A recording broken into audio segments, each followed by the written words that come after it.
Adán y Eva se ha repetido como una historia sencilla, casi infantil. La imagen de un hombre y una mujer expulsados del Edén a causa de una serpiente y una manzana se ha convertido en uno de los pilares de la fe más conocidos. Sin embargo, detrás de esta narrativa aparentemente ingenua, hay un simbolismo más complejo y profundo. Eva, lejos de ser la responsable de la caída, representa la consorte que completa a Adán, formando juntos una unión alquímica y sagrada. Pero, ¿cuál es la esencia oculta de esta historia? ¿Y cuáles son las mayores tergiversaciones que nos han dicho sobre el origen de la humanidad? A lo largo de las páginas de la Biblia, encontramos no solo historias, sino capas de significado que, cuando se leen con atención, revelan mucho más de lo que parece a primera vista. La verdad es que la Biblia, con todas sus aparentes contradicciones, no fue escrita para ser entendida literalmente. Al contrario, sus textos tienen matices que invitan a la reflexión y al cuestionamiento. Sin embargo, a la mayoría de las personas se les ha enseñado a evitar tales reflexiones, lo que significa que los secretos que contienen permanecen ocultos. Un ejemplo claro está en el propio libro del Génesis. Para quien observa atentamente, no hay una sola narración sobre la creación del hombre, sino dos, que a menudo se contradicen entre sí. El primer capítulo describe cómo Dios, en el sexto día, crea al hombre. Sin embargo, incluso en este caso, merecen destacarse detalles que a menudo se pasan por alto. Al crear animales y plantas, Dios no los crea directamente, sino que ordena a la tierra que produzca vida. Génesis 1:24 informa: «Yo ordeno a la tierra que dé vida a toda clase de animales». Asimismo, al crear plantas, el texto dice: «Yo ordeno a la tierra que produzca toda clase de plantas, incluso árboles frutales y cereales». Estos pasajes plantean una pregunta fundamental. ¿Por qué Dios delega el poder de generar vida en la tierra? Además, en Génesis 1:26, cuando Dios decide crear al hombre, declara: «Hagamos ahora al hombre a nuestra imagen». ¿Pero quién es este nosotros? ¿Y por qué sería necesario crear una criatura que dominara a todas las demás? La respuesta a estas preguntas se encuentra en los mismos nombres utilizados para referirse a Dios. Los hebreos usan dos términos principales: Adonai, que significa el Señor, y Elohim, que es el plural de Dios. Este último término, en particular, plantea otra pregunta intrigante. ¿Cómo describe una religión considerada monoteísta a su Dios en términos plurales? Esto se debe a que varias partes de la Biblia son traducciones de textos mucho más antiguos de tradiciones politeístas. Después de la creación del hombre, Génesis 2 presenta una versión diferente y más detallada de la narración. Mientras que el primer capítulo describe a Dios ordenando a la tierra que produjera vida, este segundo capítulo afirma que la tierra era estéril. Génesis 2, 5, 7 explica que no había hierba ni plantas creciendo en ninguna parte, porque Dios aún no había enviado lluvia y no había nadie que labrara la tierra. Solo después de que Dios hizo que el agua fluyera de la tierra se volvió fértil. Desde allí, moldeó al hombre con el barro de la tierra, le sopló vida y lo colocó en un jardín en el oriente, llamado Edén. Este jardín, sin embargo, no era solo un lugar de belleza y armonía. Era un espacio cercado, donde dos árboles jugaban un papel central: el árbol de la vida y el árbol del conocimiento del bien y del mal. El primero daba vida eterna, mientras que el segundo ofrecía la sabiduría para discernir entre el bien y el mal. Este escenario refleja un profundo simbolismo, sugiriendo que el hombre fue creado no solo para vivir, sino para cumplir una función específica. Según la narración, Dios creó al hombre porque no había nadie que trabajara la tierra. Este detalle, muchas veces ignorado, sugiere que el hombre fue diseñado para ser un trabajador, un siervo, responsable de cultivar la tierra y cuidar del Edén. ¿Cuántas preguntas quedan sin respuesta sobre el origen de la humanidad y los misterios del Edén? Si la narrativa tradicional esconde tanto simbolismo, imagina qué más podría esconderse en las páginas sagradas. Para aquellos que quieren ir más allá de lo obvio y acceder a un conocimiento transformador, el nombre prohibido de Jesús ofrece una visión única de los secretos que se han mantenido fuera de nuestro alcance durante siglos. Este es un regalo para quienes buscan claridad espiritual y desean comprender verdades que pocos se han atrevido a explorar. Puedes acceder a este contenido exclusivo en el primer comentario fijado. Aprovecha esta oportunidad para descubrir lo oculto. Además, el texto menciona que el hombre fue colocado en un jardín al este. ¿Pero de dónde vienes? Este enigmático lugar es uno de los misterios más intrigantes de la Biblia. Para muchos estudiosos, comprender la posición del Edén requiere identificar lo que la Biblia consideraba el centro del mundo. Curiosamente, en el libro de Ezequiel se hace referencia a Jerusalén como el ombligo de la tierra, lo que indica su centralidad tanto geográfica como espiritualmente. En los primeros capítulos del Génesis, la narrativa del Jardín del Edén presenta un escenario enigmático que parece contener mucho más que una simple historia de obediencia y castigo. Incluso antes del surgimiento de las grandes ciudades, cuando Jerusalén aún no existía, el Edén ocupaba una posición central, tanto geográfica como espiritual, para los pueblos antiguos. Este misterioso lugar, descrito en el texto bíblico como en el este, deja claro que el Edén no era solo un jardín, sino un espacio de vital importancia. En hebreo, la palabra Adamá, para suelo, refleja esta conexión. Dios usó la tierra para moldear a Adán, no como un socio igualitario, sino como un siervo, una extensión de su voluntad, destinada a mantener el control sobre la creación. Sin embargo, esta relación no era de libertad, sino de confinamiento. Adán, a pesar de estar en un mundo vasto y desocupado, fue colocado en un espacio cerrado, limitado por el jardín del Edén. La razón de esto se vuelve más clara cuando analizamos los detalles. El texto menciona que Dios no hizo que cayera lluvia sobre la tierra, sino que hizo brotar manantiales de la tierra. Estas fuentes no eran agua, pues previamente ya se habían creado ríos y plantas, como describe Génesis 1. En cambio, estas fuentes se refieren a algo más precioso, el oro. Según esta interpretación, Adán y sus descendientes tenían una tarea muy específica en el Edén: trabajar y extraer oro. Esta perspectiva arroja nueva luz sobre el propósito original del hombre en la narrativa bíblica, conectando la historia del Génesis con ideas de servidumbre y trabajo que resonarían a lo largo de los siglos. La historia continúa cuando Dios se da cuenta de que no era bueno que el hombre estuviera solo.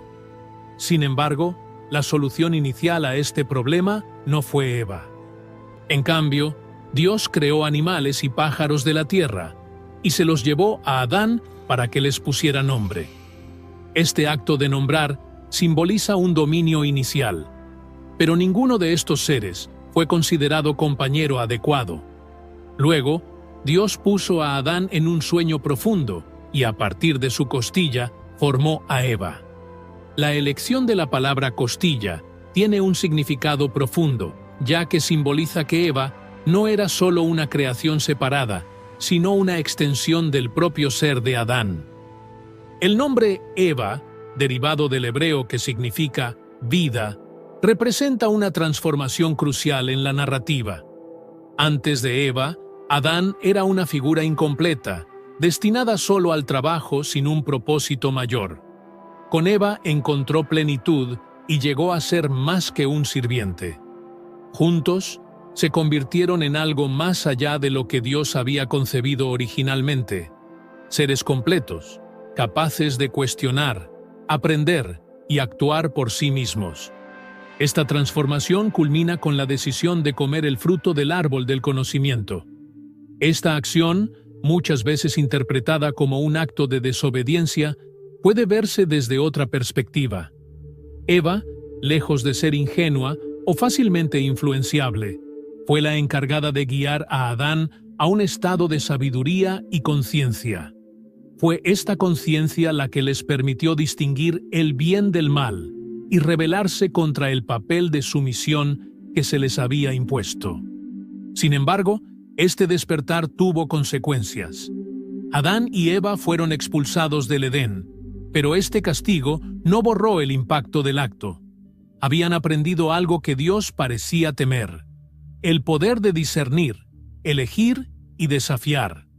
Esta lectura alternativa de la narración contrasta marcadamente con la interpretación tradicional de la Iglesia, que a menudo ha retratado a Eva como la culpable de la caída y ha insistido en una lectura literal de las Escrituras.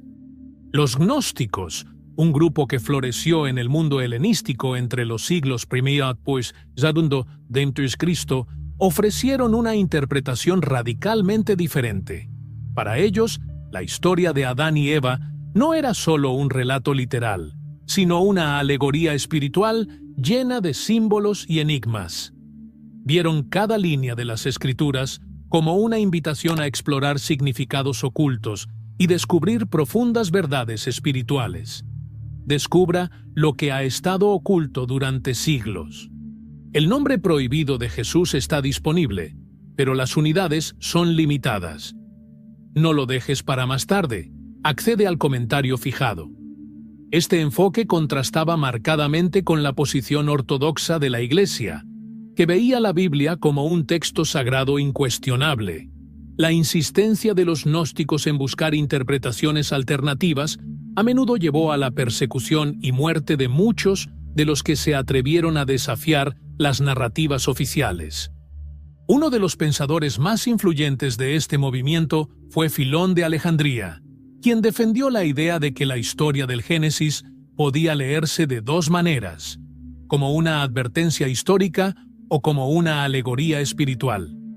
Filón, con su ingenioso enfoque interpretativo, vio en Adán y Eva no solo figuras literales, sino representaciones simbólicas de los elementos fundamentales de la naturaleza humana. En su visión, Adán simbolizaba la mente o intelecto, el aspecto racional, masculino y elevado, creado a imagen de Dios. Por otro lado, Eva representaba el cuerpo y la sensación, el lado femenino, la fuente de las pasiones y emociones humanas. Este contraste entre mente y cuerpo perfila la lucha interna de cada individuo en busca del equilibrio y la comprensión. Los teólogos ortodoxos, como Martin Buber, aunque reconocieron la grandeza de lo divino, reforzaron la separación entre el Dios infinito y las criaturas finitas. Los místicos judíos y cristianos también resaltaron esta distancia, incluso cuando buscaban una conexión más íntima con Dios. Sin embargo, los gnósticos, considerados heterodoxos, cuestionaron esta visión. Para ellos, lo divino no era algo externo y distante, sino una presencia oculta dentro de cada ser humano, esperando ser descubierta.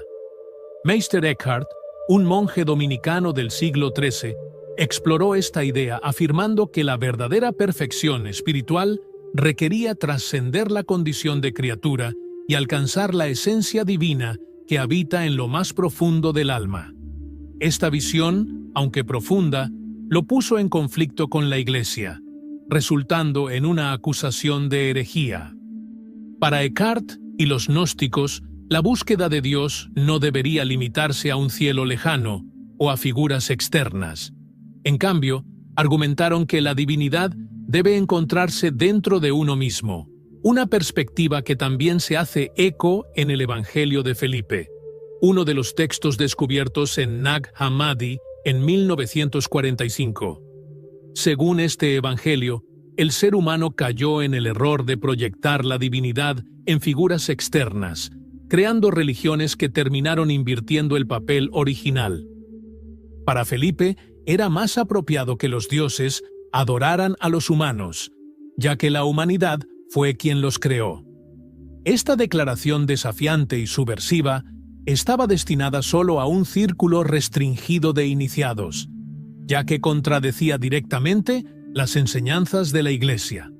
Los gnósticos interpretaron la historia de Adán y Eva como una alegoría espiritual, un reflejo del viaje interior de cada individuo en busca del autoconocimiento. Para ellos, Eva representaba la inteligencia espiritual que despertó a Adán a su conciencia superior. Los textos gnósticos como La realidad de los gobernantes describen a Eva no como una mera compañera, sino como un poder espiritual esencial. Cuando Adán reconoció este poder en Eva, comenzó a comprender su verdadera naturaleza, pero enfrentó resistencia y malentendidos. En este contexto, la serpiente, tradicionalmente vista como símbolo de la tentación y el pecado, adquiere un papel diferente. En los textos gnósticos, se la presenta como una instructora espiritual, portadora de conocimientos prohibidos. La serpiente cuestiona las órdenes del Creador y anima a Adán y Eva a desafiar su condición de servidumbre. Mientras comían el fruto, sus ojos se abrieron a la distinción entre el bien y el mal, y tomaron conciencia de su propia esencia divina. Esta nueva habilidad los liberó del papel de esclavos, permitiéndoles reconocer su verdadero lugar en el mundo. Carl Jung, un psicólogo del siglo XX, encontró profundos conocimientos en la sabiduría gnóstica para su exploración de la mente humana. Para él, el yo era la representación de lo divino en el ser humano, un punto central de totalidad y unidad donde se podían reconciliar opuestos como el bien y el mal, lo masculino y lo femenino. Jung creía que el objetivo de la psicoterapia era ayudar a los individuos a integrar estos aspectos conflictivos, logrando un estado de equilibrio y plenitud. La verdad no espera. Descarga El nombre prohibido de Jesús mientras aún esté disponible. Las unidades están restringidas y el tiempo se acaba. Mira el comentario fijado. Jung también vio el matrimonio como una oportunidad de crecimiento personal, una unión en la que las diferencias entre los socios servían como catalizador para el desarrollo mutuo. Esta visión, alineada con el gnosticismo, contrastaba con las tradiciones cristianas, que muchas veces subyugaban el poder femenino y restringían su papel a la maternidad y la virginidad, sin reconocer su plena independencia. John Singer, uno de los discípulos de Jung, destacó cómo el cristianismo redujo el papel de la mujer a su función biológica, ignorando su complejidad e independencia. Para Singer, este sometimiento refleja no solo la opresión de la mujer, sino también del cuerpo y de la naturaleza. En el contexto gnóstico, el papel de lo femenino no se relega al de subordinación, como ocurre en las interpretaciones tradicionales de la Biblia, sino que se celebra como un elemento esencial para la liberación de la humanidad. Eva, en lugar de ser culpada por la caída, es vista como la salvadora que permitió a Adán trascender la esclavitud. Este rescate de lo femenino no solo equilibra las fuerzas espirituales, sino que también redefine la relación entre lo masculino y lo femenino, como complementaria e igualitaria. La pregunta intrigante que surge es, ¿por qué un Dios omnipotente necesitaría esclavos? La respuesta a esto, según interpretaciones alternativas, se encuentra en los orígenes del libro del Génesis, que se basa en antiguos textos sumerios. En estos registros, la creación del hombre no fue obra de un solo Dios, sino de un colectivo de deidades conocidas como los Anunnaki. Estos textos, como los Atrahasis, detallan que los Anunnaki vinieron a la Tierra en busca de oro, un elemento crucial para sostener la atmósfera de su planeta natal, Nibiru. Los Anunnaki enfrentaron dificultades cuando descubrieron que el oro estaba enterrado en cadenas montañosas, lo que hacía que la minería fuera agotadora e insoportable para su tripulación. Cuando los trabajadores se rebelaron, Enlil, líder de los Anunnaki, convocó una reunión con Anu, el gobernante supremo. Durante la discusión, Enki, el medio hermano de Enlil, propuso crear una nueva especie para asumir la carga del trabajo duro. Esta idea unió a los Anunnaki, quienes decidieron crear un trabajador primitivo. Anu destacó que no sería necesario crear una nueva especie desde cero. Ya existían seres en la Tierra, resultado de la evolución natural, que podían modificarse para alcanzar el nivel de inteligencia y habilidad necesarios para el trabajo. La clave fue infundir a estos seres la imagen de los dioses, es decir, modificar genéticamente los homínidos existentes para crear una nueva especie. Así nació el primer Homo sapiens, resultado de la manipulación genética por parte de los Anunnaki. El Atrahasis narra que Ninti, un médico entre los Anunnaki, dirigió el proceso de creación. Usó el material genético de los dioses para crear a los primeros trabajadores, conocidos como Adamu. El término Adamu, en sumerio, se refiere a lo terrenal, o las obras de la tierra, y está relacionado con el concepto de Adama, la palabra hebrea para suelo. Curiosamente, el término sumerio Dam significa sangre, estableciendo un vínculo entre la creación de Adán y la idea de que fue formado a partir de la sangre de la tierra. Al principio, el trabajo en las minas requería la producción en masa de trabajadores primitivos. Cientos, tal vez miles de Adamu fueron creados para satisfacer las necesidades de los Anunnaki. Sin embargo, el proceso de creación consumía mucho tiempo y dependía de las diosas del nacimiento, lo que llevó a Enki a desarrollar una segunda manipulación genética. Esta nueva intervención permitió a los Adamu reproducirse, asegurando un suministro continuo de trabajadores sin necesidad de intervenciones constantes. La conexión entre estos relatos antiguos y la ciencia moderna fue explorada por Zecharia Sitchin en su obra Genesis Revisited. En este libro, Sitchin propone que los avances en biología y genética corroboran las narrativas encontradas en los textos sumerios. Sugiere que el conocimiento antiguo puede haber sido una forma temprana de ciencia, registrada en un lenguaje simbólico. Curiosamente, el libro enfrentó resistencia, siendo inicialmente clasificado como confidencial por la CIA antes de ser publicado en 1990. Es posible que pronto se acabe su acceso al conocimiento oculto. El nombre prohibido de Jesús está casi agotado. Asegure su copia en el primer comentario fijado ahora. En el libro Genesis Revisited, Zecharia Sitchin presenta una provocativa teoría. La humanidad actual sería la sexta civilización avanzada en habitar la Tierra, con todas las anteriores destruidas por eventos de extinción masiva. Estos cataclismos habrían sumergido grandes extensiones de tierra, alineándose con relatos antiguos como la epopeya de Gilgamesh y la narrativa del Arca de Noé. A pesar de las destrucciones, parte del conocimiento de estas civilizaciones logró sobrevivir, preservado en leyendas y tradiciones orales. Las historias sumerias, por ejemplo, relatan que después del gran diluvio, la humanidad recibió instrucciones divinas. Enki, uno de los Anunnaki, habría transmitido un texto sagrado que se convertiría en el Atrahasis, que contenía valiosas enseñanzas. Los historiadores creen que estas leyendas pueden reflejar hechos reales, perpetuados a través de generaciones. Esta idea, combinada con la posibilidad de otro gran desastre global, podría explicar por qué la CIA clasificó inicialmente Genesis Revisited. Quizás el miedo a un pánico generalizado motivó el secreto.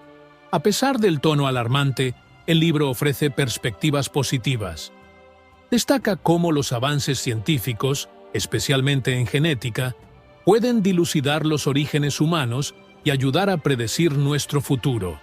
Para Sitchin, las narraciones bíblicas, si se interpretan cuidadosamente, confirman que los Elohim crearon al hombre como un trabajador primitivo, encargado de tareas específicas, como la extracción de oro.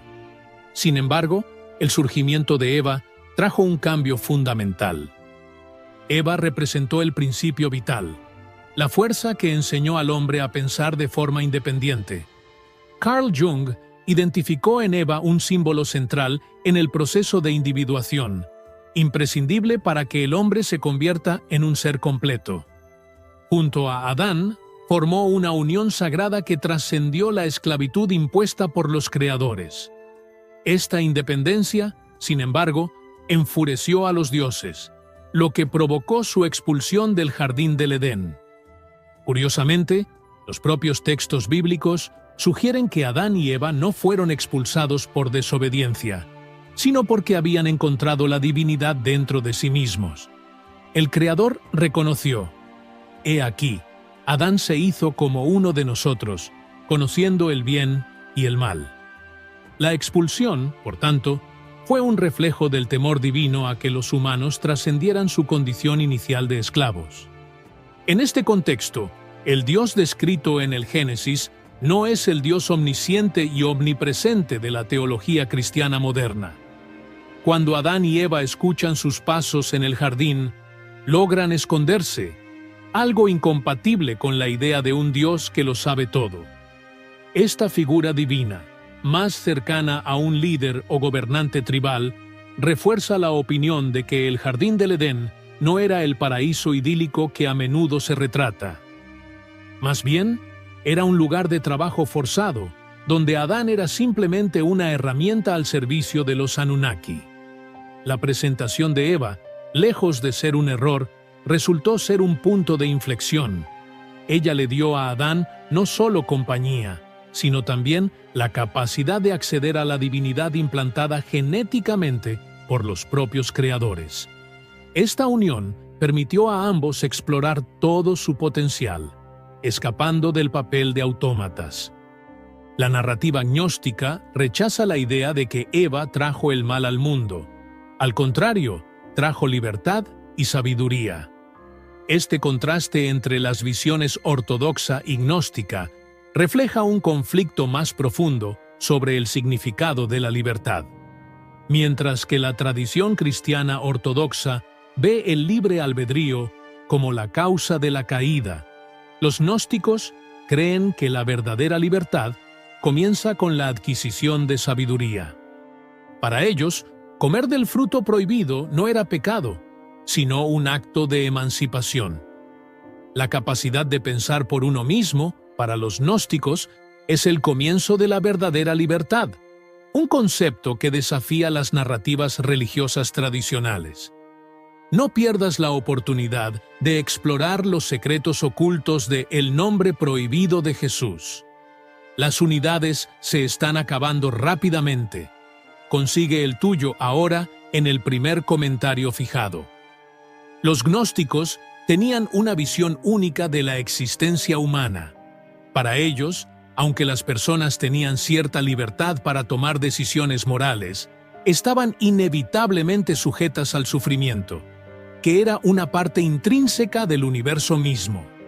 Por el contrario, la Iglesia ortodoxa predicaba la esperanza y el poder humano, mientras que los gnósticos, en un enfoque más cercano al budismo, veían la aceptación del sufrimiento como el primer paso hacia una comprensión espiritual más profunda. Los textos bíblicos presentan notables contradicciones sobre la creación del hombre. En el primer capítulo del Génesis, Elohim crea al hombre y a la mujer simultáneamente en el sexto día. Sin embargo, en el capítulo siguiente, Adán aparece como el único ser humano, y luego Eva es creada para ser su compañera. Para gnósticos y estudiosos, estas discrepancias reflejan la complejidad de las narrativas que componen la Biblia, muchas de ellas adaptadas de textos más antiguos como los sumerios. En los registros sumerios, la creación del hombre se explica con detalles que amplían esta historia. Según estos textos, El primer humano híbrido, llamado Lulú, se desarrolló mediante manipulación genética. Los óvulos de una primate hembra fueron fertilizados con material genético de los Anunnaki, mezclados con suero sanguíneo y reimplantados en los úteros de las diosas del nacimiento. El proceso generó 7 machos y 7 hembras a la vez, pero estos híbridos eran estériles y requerían una repetición constante. Esta limitación llevó a Enki y Ninti a realizar una nueva manipulación genética que otorgó a Adamu la capacidad de reproducirse. La compatibilidad entre géneros era esencial, y la historia de la costilla en el Génesis puede interpretarse como una referencia a este proceso. Adam necesitaba una pareja completamente compatible, y la narración describe el acto como una cirugía moderna. Adam fue puesto en un sueño profundo, le extrajeron una costilla y le cerraron la herida. Esta descripción sorprende, considerando el contexto histórico de la época. Otro punto fascinante es el papel de la serpiente en el jardín del Edén. En hebreo, Nahash significa el que conoce los secretos y el que conoce el cobre. Esta asociación